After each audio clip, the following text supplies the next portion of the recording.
A 9-year-old girl and her grandfather vanished on a routine camping trip, and for 7 agonizing years, the case went cold. Her mother, Maurice, endured endless sleepless nights as police hit one dead end after another. Then, a massive storm created a breakthrough. A maintenance worker at Lake Beressa in California spotted an old camper trailer, lodged in the giant spillway of the dam. A discovery that would turn a frigid cold case into a parent's worst nightmare. The dreams were always the same, and they always came at the same hour. Maurice Langford jolted awake, her heart hammering as the familiar images faded. Lily's blonde hair catching the sun, her father's weathered hands helping the little girl into the camper, both of them waving goodbye. The red clock digits read 4:45 a.m. 7 years since that camping trip, and still the dreams came with merciless regularity. She sat up in the dark, pushing damp hair from her forehead. She wrapped her arms around her knees, trying to shake off the ghost of her 9-year-old daughter's last hug. A sharp knock at the front door made her jump. At this hour? Another knock, more insistent, was followed by a muffled voice calling her name. Mrs. Langford. Maurice Langford. She grabbed her robe and padded to the door, peering through the peephole. 2 figures stood under the porch light, one in a dark suit, the other in a sheriff's uniform. Her hands trembled as she undid the locks. Agent Jonah Kessler of the FBI stood on her doorstep, his badge already out. Beside him, Sheriff Andrea Brody's expression was grim. "I'm sorry to wake you, Mrs. Langford," Agent Kessler said, his voice heavy with the weight of bad news. "We've been trying to reach you for the past hour." "My phone," Maurice stammered, glancing toward the kitchen. "I had it on silent. I'm sorry. What's happened?" The officers exchanged a look.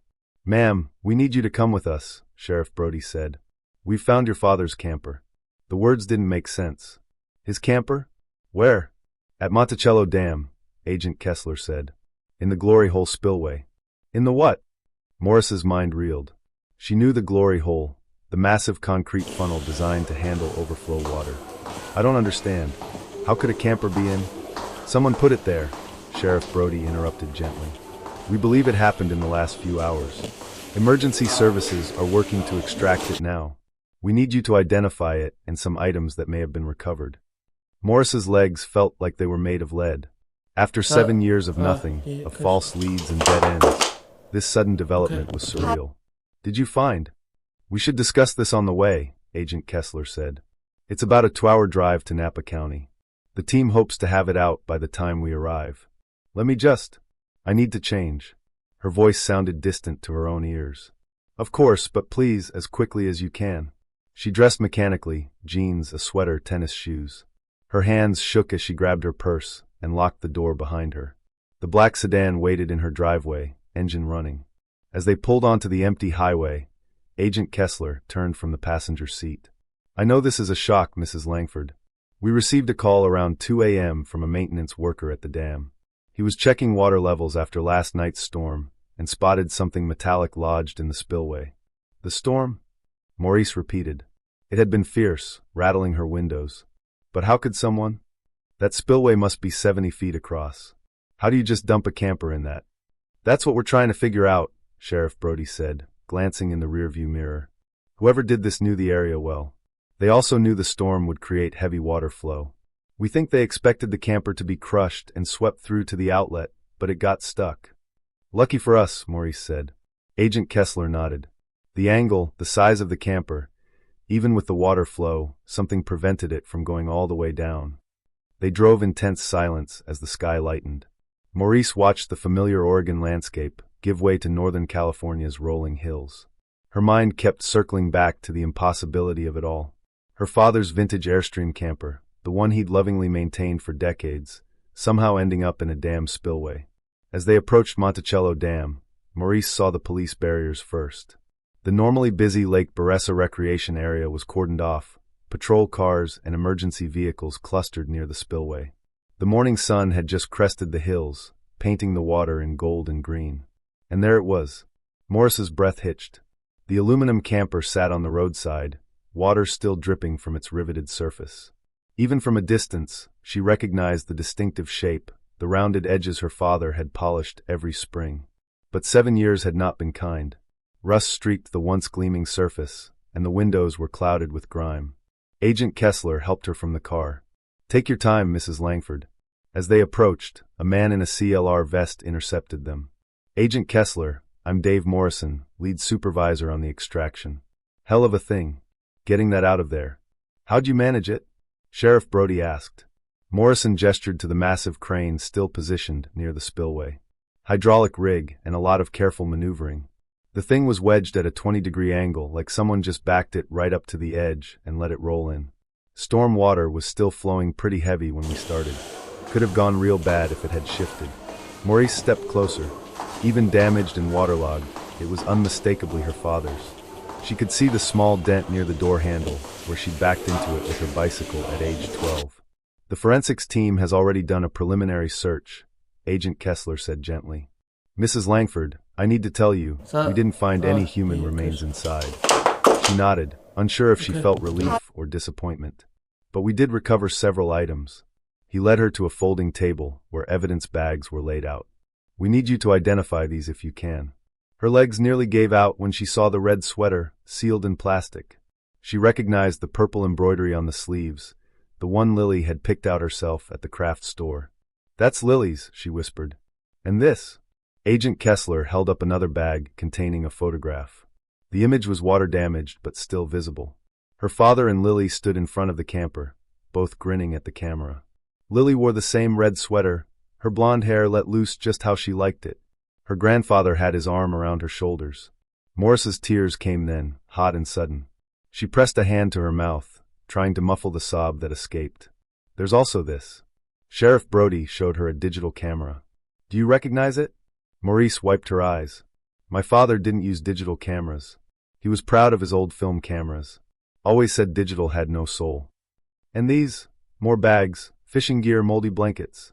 "The fishing tackle is his. Those blankets, too. My mother crocheted that edge pattern." Agent Kessler's expression was carefully neutral. "Mrs. Langford, I know we've discussed this possibility, but with this evidence, your father's camper, his belongings, items belonging to Lily, we have to consider that Thomas may have been involved in your daughter's disappearance." "He was 60 years old," Maurice said, her voice stronger now. "He's 67 now, if he's even alive. How could he take care of a child alone? How could he hide for 7 years? It doesn't make sense. We've seen cases of elderly individuals doing unexpected things," Agent Kessler said gently. "I'm not saying we're certain, but we have to explore every possibility." A forensics tech approached them. "We'll be collecting DNA and fingerprint samples, though the water damage is extensive. We're not optimistic about trace evidence." Maurice noticed news vans pulling up beyond the police barrier. Reporters were already setting up cameras, drawn by the spectacle of a camper pulled from the famous Montichello Dam spillway. "Mrs. Langford," Agent Kessler straightened his tie. "I'm going to need to make a statement to the media. Would you like to say anything?" She thought of her father, the man who'd taught her to fish in that very camper, who'd spent countless hours with Lily, fostering her confidence during Morris's long work hours. The man who'd never missed a birthday, never forgotten to call. When the cameras rolled, Agent Kessler delivered his statement with practiced precision. "This morning, we recovered significant evidence in the 2001 disappearance of Thomas Langford and his granddaughter, Lily Langford. The recovered camper is being classified as a primary crime scene. Combined with evidence discovered 2 days ago, we are optimistic about new leads in locating both missing persons."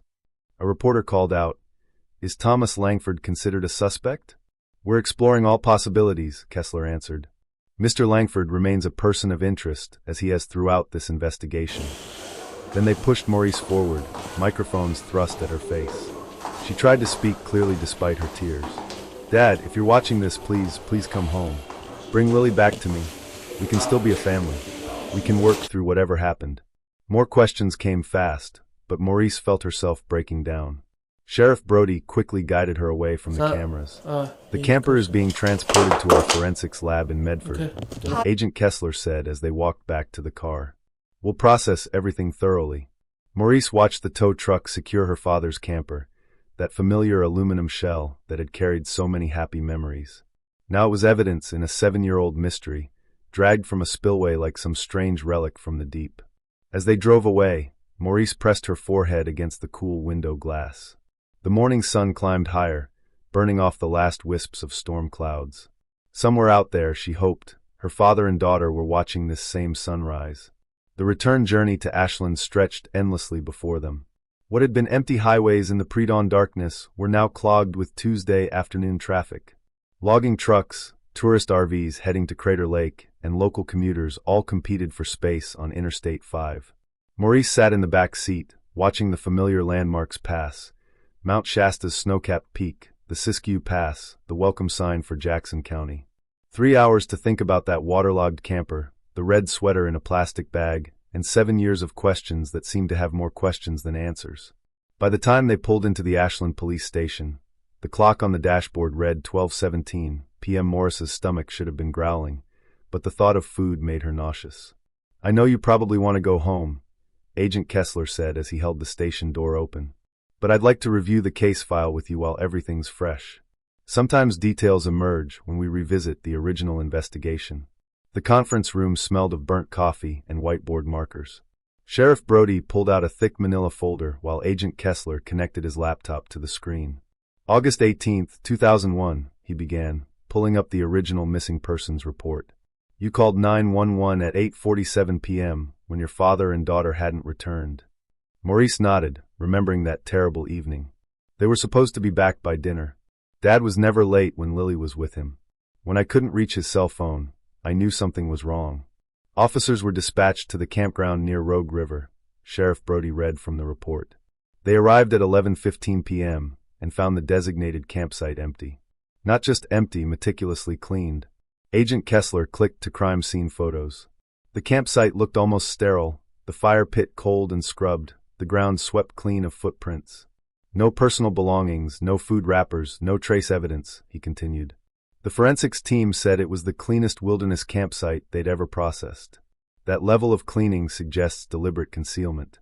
"But my father wouldn't." Maurice started. "I know this is difficult," Agent Kessler said. "But look at this timeline." He pulled up a new document. "The same day they were supposed to return, at 2:15 p.m., your father entered First National Bank of Ashland and withdrew his entire savings, $400,000 in cash." The bank's security footage filled the screen, grainy but unmistakable. Her father at the teller window, Lily beside him. The little girl held his hand, looking around with typical 9-year-old curiosity. Nothing in her body language suggested fear or distress. "The timestamp shows this was approximately 6 hours before you reported them missing," Sheriff Brody said. The teller remembered the transaction because of the large amount. She said Mr. Langford seemed calm, mentioned something about a business investment. Maurice studied her daughter's image on the screen. Lily wore the same red sweater they'd found in the camper. "He took her to get ice cream after bank visits," she said quietly. "It was their tradition." "Mrs. Langford," Agent Kessler's voice was gentle but firm. "The withdrawal, the cleaned campsite, the disappearance. The pattern suggests planning." The conference room phone rang. Sheriff Brody answered, listened, then handed it to Agent Kessler. "Forensics?" "Yes." "Excellent. We'll be right down." He hung up and turned to Maurice. "They've managed to access the memory card from the digital camera. The tech lab was in the basement, all humming computers and bright LED lights. A young technician named Carlos greeted them, gesturing to his monitor. Water got into the camera body pretty bad, but these SD cards are tougher than they look. I recovered 27 images. The photos appeared in a grid on the screen. Maurice leaned forward, her heart clenching. There was Lily building sandcastles, roasting marshmallows, laughing on a tire swing. She looked happy, healthy, older than 9. "Check the metadata," Carlos said, clicking on an image. "These were taken in 2005 and 2006. Then nothing. She would have been 13 or 14, Maurice calculated. But this isn't my father's camera. He hated digital photography. The model was sold at several big box stores starting in 2004, Carlos said. Pretty common, unfortunately. But if we narrow it down to local and neighboring town purchases, it's possible he bought it to document Lily growing up. People change their habits, Agent Kessler suggested. Maurice shook her head, but said nothing. Her father had been stubborn about technology, still using a rotary phone, refusing to get cable TV. The idea of him buying a digital camera felt wrong. Mrs. Langford, Agent Kessler sat across from her. I understand this is overwhelming, but unless we find evidence pointing to another person, your father remains our primary suspect. The bank withdrawal especially. I understand, Maurice said, though understanding and accepting were two different things. Sheriff Brody noticed her pale face. You look exhausted. Let us drive you home. You need rest and food. We'll continue processing evidence and update you on any developments. Maurice nodded gratefully. The fluorescent lights were giving her a headache, and her legs felt unsteady as they walked back through the station. In the patrol car, she slumped against the window. The afternoon sun slanted through downtown Ashland, where life was going on as normal. People shopping, eating lunch, living lives uninterrupted by mystery and loss. When they pulled up to her house, Sheriff Brody turned in her seat. Get some rest, Mrs. Langford. I know today brought more questions than answers, but this is still progress. After 7 years of nothing, we have something. Maurice managed a weak smile. Thank you, both of you. She stood on her porch, watching the patrol car disappear around the corner.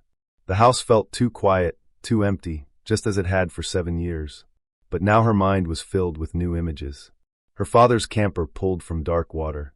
Photos of Lily growing up in a different place. The $400,000 he'd taken from the bank. Progress, Sheriff Brody had said, but progress toward what truth? Maurice stood at her mailbox, key in hand, the ordinary ritual feeling surreal. Bills, advertisements, a catalog she'd never subscribed to. And then her fingers found something different, a plain white envelope. No return address, no postmark, no stamps, just her name written across the front in a careful script. The envelope felt thick with an odd weight to it, not just paper inside. She carried it into the house, setting the rest of the mail on the dining table.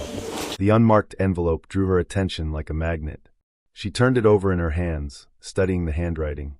Something about those neat, precise letters made her breath catch. She tore it open. Mom, I will see you again soon. Please listen to Grandpa. He is a kind person. He just wants what's best for me. If you don't listen to him, then we'll never meet again. The message is signed, Ella. Maurice reads the note 3 times, struggling to process the cold, alien threat at the end. It doesn't sound like the sweet, trusting Lily she knew. But what did she know of the girl who had been gone for 7 years? She picks up the blank cassette tape. Her eyes scan her living room, past the DVD player, the stereo, and the old turntable. She doesn't have a cassette player. The thought of going to her father's house, a place full of memories, is daunting, but she has to know what's on the tape. She grabs her keys and drives the 15-minute route through Ashland's residential district, past craftsman bungalows and Victorian homes. Her father's 1950s ranch house sits on a corner lot. She lets herself in with her old key. The air smells of dust and neglect. Everything is as he left it 7 years ago. His reading glasses on the side table, a coffee mug in the kitchen sink, the calendar still showing August 2001. She finds the cassette player on a shelf, part of an old stereo system. The power light glows red when she plugs it in. She inserts the tape and presses play. After some static, a voice that stops her heart fills the room. Maurice, sweetheart, it's Dad. She sinks onto the couch, her hand over her mouth. The voice is unmistakably his, with the slight rasp from years of pipe smoking and the way he draws out her name. The recording is muffled and poor quality, as if made in a small space. I know you're confused and angry. I don't blame you, but I need you to listen carefully. Lily is safe with me. She's happy, healthy, and getting a good education. I've been taking care of her just the way I raised you, with love, patience, and everything a child needs. I can't explain everything now, but I had my reasons. Good reasons. One day you'll understand. For now, I need you to stop the police investigation. Tell them you want to move on, that you believe Lily and I are safe, and that's enough. If you do this, we can reunite. I'll explain everything, and we can start fresh. All 3 of us together again. A pause follows, and she can hear his labored, heavy breathing. But Maurice, if you bring this tape to the police, I'll know. And if that happens, you'll never see us again. No one will ever find us. That's not a threat, sweetheart. It's just the truth. To prove you're willing to trust me, stay at my house tonight. Just tonight. If you can show that faith, then we can take the next step. The tape clicks off. Maurice plays it again and again, her certainty growing with each listen. The voice, the phrasing, the cadence, it's all Thomas Langford. She checks the windows and doors, feeling foolish but unable to shake the feeling that someone might be watching. In her father's office, she finds a shoebox full of cassette tapes, recordings of him singing, practicing speeches, and leaving audio letters. She plays them, comparing the voices. The new recording is slightly raspier, but it could be age. She finds herself starting to believe. She collapses into her father's armchair and cries, surrounded by scattered tapes. A family photo on the mantel, her mother still alive, Lily a baby in Thomas's arms, seems to mock her. The tears stop, and she remembers the digital camera. Her father kept everything, filing receipts and instruction manuals for every electronic device. She checks the cabinet in his office, but there is no box for a camera. This makes her wonder if he bought the camera after the disappearance, or if someone else planted it in his camper. Her father's voice echoes in her mind. Trust him. Stay the night. Don't go to the police. Every instinct screams to call Agent Kessler. This is evidence. But what if her father is telling the truth? What if going to the police means never seeing Lily again? After a moment of consideration, she decides to stay the night, to give her father this one chance. She spends the remaining daylight hours cleaning, a physical task to distract her churning mind. As evening falls, she eats a simple meal of soup and crackers, which tastes like sadness. The house remains locked in time while the rest of Ashland settles into its nightly rhythm. Exhaustion weighs her down, and she goes to the guest room, unable to sleep in her father's bed. Sleep brings no peace, only dreams of an empty camper in dark water and Lily's distant calls for help. She wakes up at 5 a.m. The house is silent. She looks at the note again in the dim light of her phone. The more she studies the handwriting, the more wrong it feels. Would Lily, her daughter, really write such cold words? And why hadn't her father written the letter himself? She opens the bedside drawer, looking for tissues, and finds her father's old Sony Walkman. The silver plastic is scratched but familiar. She finds batteries in the kitchen junk drawer, and the Walkman whirs to life. Still working after all these years. She slips it into her purse along with the letter and the cassette. The drive home is quiet. Back in her driveway, she takes out the Walkman and puts on the headphones. Her father's voice is more intimate now, as if he's right there in the car. She listens to the whole message again. This time, she hears more than before, a faint wheeze in his breathing and a second voice. A split second before the tape clicks off, a younger male voice says, "That's enough." Her eyes snap open. Someone else was there, someone who controlled her father. If he's being manipulated, how could he possibly care for Lily properly? Maurice scans her street with new urgency. A dark pickup truck with heavily tinted windows is parked next door. She gets out and asks her neighbor, Mrs. Patterson, if she's seen anything unusual. Mrs. Patterson says the truck belongs to her neighbor's nephew. Maurice returns to her car, still uneasy. She has to go to the police. This new evidence changes everything. She can't gamble with Lily's safety. She reverses out of her driveway, heading toward the police station. 3 blocks from home, she sees the dark pickup in her rearview mirror. It's following her. She tries to get away, but the truck surges forward, forces her off the road, and blocks her path. A woman in her 40s gets out of the truck. She's strong and confident. She tells Maurice to roll down her window. When Maurice only cracks it open, the woman holds up a folding knife. "Get out of the car.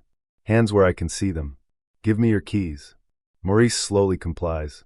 The woman zip-ties her wrists with brutal efficiency. She takes Maurice's phone and wallet, then pushes her into the passenger seat of her own car. The woman gets behind the wheel and drives, placing the knife on the console between them. "You're going to call your FBI friend," the woman orders. "Tell him you're done with the investigation, or your father and daughter won't see you." Maurice fumbles to dial Agent Kessler. "Mrs. Langford? Is everything all right?" his voice says. "I'm calling to let you know I'm pulling back from the investigation," Maurice says, forcing steadiness into her voice. "Finding the camper gave me the closure I needed. My father took Lily. I understand that now." Kessler is suspicious, but Maurice continues her lie, even inventing a fake syndrome to explain her father's behavior. Kessler grows worried. "Mrs. Langford, are you in some kind of trouble?" The woman snatches the phone, removes the battery, and throws both pieces out the window. "That was stupid," she says. He was getting suspicious. They drive in tense silence for hours, leaving Ashland behind and heading toward the Coast Range. The woman keeps the knife visible on the console, and Maurice watches the landscape change, her heart hammering. Police tape fluttered in the breeze, encircling the Spillway viewing area. Morris caught a glimpse of recovery vehicles along the access road, and her stomach clenched. It was just yesterday morning they had pulled her father's camper out of that murky water. The woman beside her, Colleen, noticed Morris's gaze. "What a stupid plan," Colleen muttered under her breath. "I told him the storm wasn't enough. I told him the camper would get stuck. But no, the old man always thinks he knows better. Maurice swallowed hard, the words hitting her like a blow. Had her father really been working with this woman? They drove on, the roads getting progressively smaller, climbing into mountains she didn't recognize. Pine and fir trees pressed in, creating a green tunnel. Eventually, they were on what was barely a road, just a dirt track with grass growing down the middle. Cottages appeared through the trees, scattered far apart like forgotten thoughts.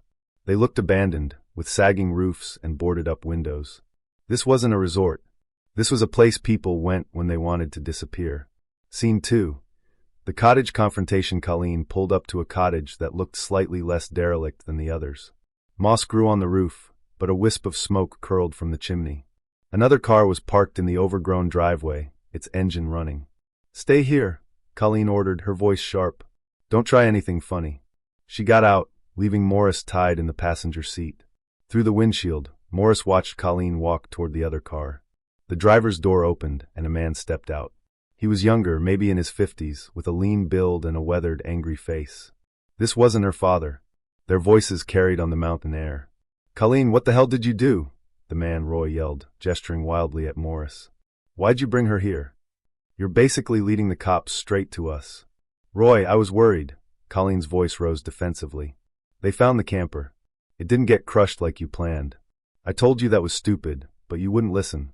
I just wanted the investigation to stop." Roy ran his hands through his hair, pacing. "What did you do? Tell me exactly what you did." "I used the old man's recording, the one you kept for Plan B, remember? I thought I had the girl write a letter, sent it to her." The slap echoed across the clearing. Colleen stumbled back, a hand to her cheek. "You did all this without consulting me?" Roy's voice was dangerous now. "How stupid can you be?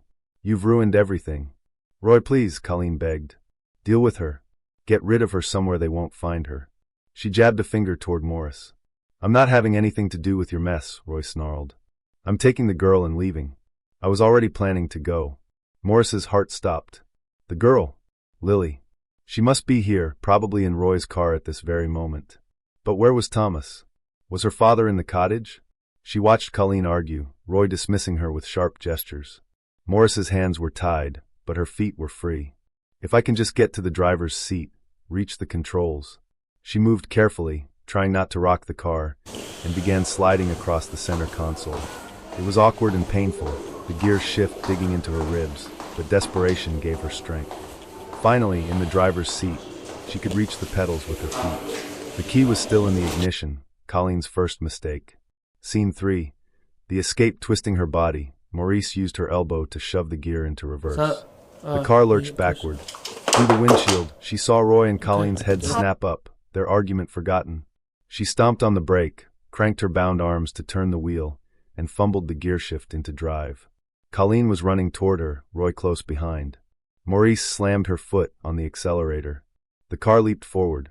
She tried to steer with her bound hands, aiming for the space between them, but they dodged the wrong way, directly into the car's path. The impact was horrible. Both bodies flew backward, Colleen rolling across the hood before sliding off. Roy spun and fell hard onto the gravel. Maurice hit the brake, her whole body shaking. Blood ran from Colleen's nose and mouth. Roy was trying to sit up, his face scraped raw, spitting red onto the dirt. They were alive, but hurt, groaning and cursing. Maurice used her elbow to hit the unlock button and shouldered the door open. She stumbled out, her legs nearly giving way, and ran toward Roy's still idling car. Through the back window she saw her. A teenage girl slumped in the back seat, apparently asleep. Blonde hair fell across her face, but Maurice knew those features, that particular tilt of the head. Lily. After 7 years, her daughter was just feet away, behind glass and locked doors. Maurice ran to the cottage door. Mercifully, it was unlocked. She burst into a dim kitchen that smelled of mold and old cooking grease. A knife block sat on the counter. She spun around, using her elbows to knock a butcher knife free. It clattered onto the linoleum. The challenge was picking it up with her wrists tied. Maurice dropped to her knees, maneuvering the knife with clumsy elbow movements until the blade faced upward, wedged against the cabinet base. She pressed the zip tie against the sharp edge, sawing frantically. The plastic was tough, designed to resist breaking. In her desperation, she pressed too hard. The knife slipped, the blade slicing along the side of her fingers. Pain flared, hot and sharp. Blood welled immediately, running down her palm. But the zip tie snapped. Maurice grabbed the knife properly and stood, cradling her bleeding hand. An old rotary phone hung on the wall. She grabbed the receiver, spinning 911 with shaking fingers. One ring. Through the kitchen window she saw movement. Roy was pushing himself up from the ground, blood streaming from his face. He was limping but moving with purpose toward his car, toward Lily. 911. What is your... Maurice dropped the receiver, letting it dangle and bang against the wall. Help please, she shouted at the phone. Mountain Cottage, Highway 99, past Montichello Dam, kidnapping. There was no time for more. She gripped the knife and ran back outside. Roy had almost reached his car. Maurice didn't give him the chance. She kicked him hard in the back of his injured leg. He went down with a cry of pain and rage. Give me your car keys. Maurice stood over him, the knife shaking in her bloody grip. I'll stab you if you try to leave. I swear to God I will. Roy rolled over, laughing through the blood in his mouth. The sound was ugly, unhinged. You'll stab me? You. He wiped his face, smearing red across his cheek. You're the one who abandoned her. Left your little girl with an old man for a camping trip. What kind of mother does that? It was tradition. Maurice's voice stayed steady despite her racing heart. My father took me camping. He took Lily.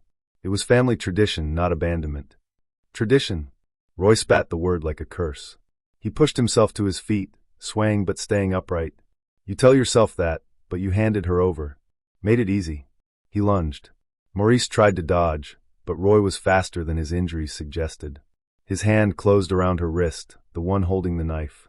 They struggled. Roy used his greater strength to turn her arm, trying to angle the blade back toward her face. A car engine grew louder. Maurice glimpsed a rusty sedan coming up the dirt road, slowing as the driver saw the scene. Two bloodied people fighting over a knife in the middle of nowhere. Help! Maurice screamed. Help us! The car accelerated, the driver clearly deciding this wasn't their problem. But the distraction made Roy glance away for a crucial second. Maurice tried to reach free. Roy's face contorted with fury. In one vicious motion, he reversed the knife's direction and drove it into Maurice's stomach. The pain was immediate and overwhelming. She felt the blade go deep, felt the hot rush of blood. Her legs gave out. She hit the ground hard, both hands pressed to her abdomen. Through a haze of shock, she watched Roy limp to his car. He was leaving, taking Lily. But Colleen had managed to stand. She stumbled toward the car, reaching for the passenger door. Roy, wait! He shoved her away with brutal force. She was already weak from being hit by the car. The push sent her sprawling onto the dirt road. You deal with your mess, he snarled. I'm done with you. The engine roared, tires spun on gravel. Maurice, growing weaker, her vision starting to blur, watched Roy's car lurch forward. 20 meters. That's as far as he got. The sirens came first, then the flash of lights through the trees. Police cars materialized, blocking the narrow road. Maurice heard shouting, commands to stop the vehicle. Exit with hands visible. Through her fading vision, she saw uniforms converging on Roy's car. Saw them pull him out, force him to the ground. The satisfying click of handcuffs. Somewhere behind her, Colleen's voice, weak and bitter. I hope you die just like your father. The words hit almost as hard as the knife. Thomas was dead. Her father was really gone. Maurice felt herself fading. The pain a distant thing now, but then something pressed against her wound. Her eyes fluttered open one final time to discover that Colleen had driven the blade further into her abdomen, unleashing a new wave of excruciating pain. Colleen's voice cut through the haze as she blamed Maurice for destroying everything and taking Roy away from her. The distant wail of sirens grew louder, accompanied by urgent voices shouting for medical assistance and reassurances that help was on the way. But all she could think about was Lily, still in that car, still just out of reach after 7 long years. Scene 4. The hospital. The first thing Maurice became aware of was the beeping, steady, rhythmic, mechanical. Then came the weight. Her body felt like it was made of concrete, too heavy to move. Her eyelids fluttered open to harsh fluorescent lights and white ceiling tiles. A hospital room. The realization came slowly through the fog of medication. The door opened and a nurse in seafoam scrubs entered. She smiled when she saw Maurice's eyes tracking her. Well, hello there. Welcome back. Maurice tried to speak, but her voice came out as barely a whisper. Where? What happened? Easy now. Don't strain yourself. The nurse checked the monitors, making notes on a tablet. You're at Providence Medford Medical Center. You've been quite the fighter. 3 days in a coma, but you pulled through. We moved you to this room about 30 hours ago when you started showing signs of improvement. How do I? Maurice's throat felt like sandpaper. How do you feel? That's normal to ask. You've been through major trauma. The nurse's expression grew more serious. You suffered severe blood loss and a punctured kidney from the stab wound. I'm afraid the damage was too extensive. We had to remove the kidney during emergency surgery. Maurice absorbed this information slowly. One kidney. Will I? You'll be fine with one kidney. There will be some lifestyle adjustments, watching your diet, regular checkups. But people live completely normal lives with a single kidney. The nurse patted her arm gently. You're lucky to be alive. Honestly, when they brought you in, it was touch and go. The girl, Maurice managed. In the car, was she? The nurse's smile turned sympathetic. I'll let the police explain everything. Are you feeling up to talking with them? They've been waiting. Maurice nodded weakly. I'll tell them, but keep it brief. You're still recovering, and we're monitoring your blood pressure closely. Too much stress could set back your recovery. Half an hour passed before Maurice saw movement outside her door. Agent Kessler appeared in the window accompanied by another man in a suit. They knocked softly before entering. Mrs. Langford. Agent Kessler's relief was evident. I'm glad you're awake. This is Detective Nuren from the local department. How are you feeling? Like I got stabbed, Maurice said, finding a ghost of humor somewhere. Your 911 call saved your life, Detective Nuren said. You didn't manage to say much, but dispatch heard you shout for help. Then a neighbor called in reporting a knife fight. We had units in the area following up on your earlier call to Agent Kessler. They responded immediately. Roy and Colleen Barron are in custody, Agent Kessler added. Both have been charged with multiple counts, including kidnapping, murder, and attempted murder. Their first hearing is in 2 days. Maurice's heart raced, making the monitor beep faster. The girl in the car, was it? Yes. Agent Kessler's voice gentled. We recovered Lily from Roy's vehicle. She's 15 years old now. Mrs. Langford, your daughter is alive. Tears flooded Maurice's eyes. How is she? Where is she? She spent 1 night in the hospital for observation, but physically she's okay. CPS has her in temporary custody while she recovers from the psychological trauma. She's been asking about you. I need to see her. Let me make a call. Detective Nuren stepped out into the hallway. While they waited, Agent Kessler pulled up a chair. I know you're tired, but we need your statement about what happened. Are you up for it? Maurice nodded and slowly recounted everything, finding the letter and cassette, staying at her father's house, the second voice on the tape, being kidnapped by Colleen, the confrontation at the cottage. Her voice grew stronger as she spoke, anger mixing with relief. You mentioned hearing them talk about your father, Agent Kessler prompted gently. They killed him, Maurice's voice broke. Colleen said something about burying him and the cassette. Roy had recorded my father's voice for some plan B that they never used. Colleen stole it when she panicked about the investigation. Agent Kessler nodded grimly. That matches what we've learned from interrogation. Let me tell you what really happened in August 2001. He pulled out his notebook, consulting his notes. Your father took Lily camping near Rogue River, just as planned. That night, they encountered Roy Barons. He was hunting in the area, appeared at their campsite, looking tired and hungry. Your father, being the kind man he was, invited Roy to share their dinner by the fire. Maurice closed her eyes, picturing the scene. Roy took photos of them with his digital camera, the one we found in the camper. When he saw Lily, something broke in his mind. She looked almost exactly like his own daughter, who died in a boating accident in 1999. The resemblance was uncanny, according to Colleen. So, he just took her. He tried to lure her away when your father wasn't watching, but Thomas protected her, confronted Roy. That's when Roy pulled his hunting rifle. He forced them both into his truck at gunpoint. Agent Kessler paused, letting Maurice absorb this. Before killing your father, Roy made him withdraw all his savings, threatened to hurt Lily if he called for help or signaled the bank tellers. Your father complied to protect his granddaughter. Colleen's testimony confirms that Thomas was killed that same year, likely shortly after they recorded the manipulative message used for Plan B. That explains why the camera only captured photos of Lily in 2005 and 2006. Thomas was already gone by then. Roy brought Lily home and told Colleen their daughter had returned. Shocked and emotionally fragile from grief, she went along with it. The resemblance was uncanny, and her mental state made her more susceptible to believing it. They kept her for 7 years. They disciplined her harshly when she didn't comply, beat her with switches. Over time, Lily learned to call them Mom and Dad, playing the role of their dead daughter to avoid punishment. They told her grandfather had sold her for retirement money, that no one was looking for her. My God, Maurice felt sick. Just 2 days ago, the couple had tried to get rid of some of Thomas's things, his glasses, a shirt, another Walkman. They wanted to erase all traces of her past now that she was older and fully under their control. But a hiker found the items and reported them. When the news broke about finding evidence in the Langford case, they panicked. Detective Nuren came back into the room, nodding to Agent Kessler. They'd kept the camper hidden on their property up in the mountains, using it as storage, Agent Kessler continued. In their panic, they decided to get rid of it, too. Roy drove it to the Montichello Dam during the storm, thinking the spillway would crush it and wash the pieces out to sea.